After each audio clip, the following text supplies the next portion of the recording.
대통령 선거 기간 내내 유권자들의 선택을 받기 위한 후보들의 호소가 이어졌습니다.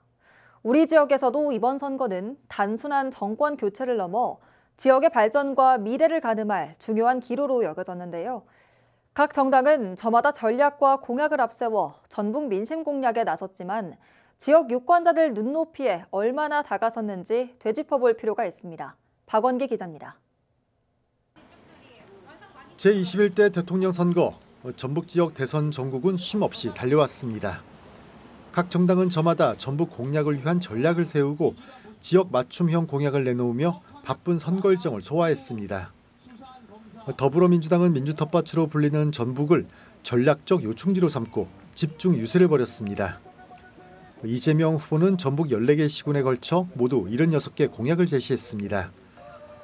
전주 2036 하계올림픽 유치 지원, 김제 새만금 국가정원 조성, 남원의 제2중앙경찰학교 유치 등 각 지역별로 구체적인 사업을 담았다는 점에서 과거 일괄적 포괄적 공약과는 다른 접근이었습니다.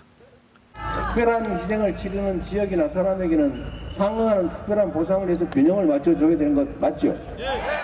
하지만 완주 전주 통합과 같은 지역 핵심 현안에 대한 언급이 빠졌다는 점은 아쉬움을 남깁니다. 지역 균형 발전을 내세웠지만 정작 광역 행정체계 개편과 같은 구조적 논의에는 소극적이었다는 평가도 나옵니다. 국민의힘은 전북에서 약세를 딛기 위해 경제, 교통, 농업을 중심으로 표심 확보에 나섰습니다. 지역 현안인 새만금 개발, 공공기관 유치, 또 전북선 고속화 등을 공약으로 내세우며 구체성을 강조했습니다. 새만금을 공업과 농업과 연구, R&D 이런 부분들이 전부 다 복합적으로 발전할 수 있는 대한민국에 세금이 없고 규제가 없고 어느 외국인이라도 자유롭게 와서 저 안에서 일할 수 있는.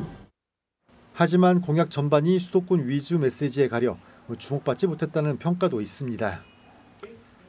민주노동당은 사회적 약자를 위한 복지정책과 농업 공약을 앞세우며 지역 유권자들에게 차별화된 비전을 제시했습니다.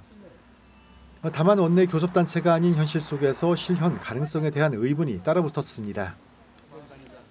선거운동 기간 동안 각 후보 캠프 전북 방문 횟수는 유권자 관심사와는 비례하진 않았습니다. 중앙당 차원 지원 유세도 일부 지역에 편중이 됐고 정책 홍보보다는 정쟁 중심 메시지가 더 부각됐다는 점에서 유권자 피로감을 키웠습니다. 특히 농생명 산업과 재생에너지, 지방소멸 위기 대응 등 장기 과제를 놓고 후보 간 정책 경쟁이 뚜렷하게 드러나지 않았다는 점은 또 다른 아쉬움으로 남습니다. 전북 유권자들이 기대했던 것은 단순한 전북 공약이 아니라 지역을 중심에 둔 국가 비전이었기 때문입니다. 앞서 말씀드린 것처럼 구체적이거나 예산 계획이 정확히 없는 점에서는 좀 서운하지만 일단 그 공약이 좀 선명하고 우리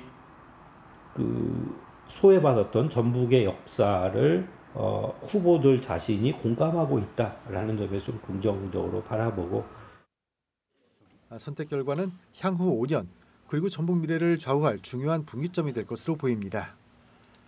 BTV 뉴스 박원기입니다.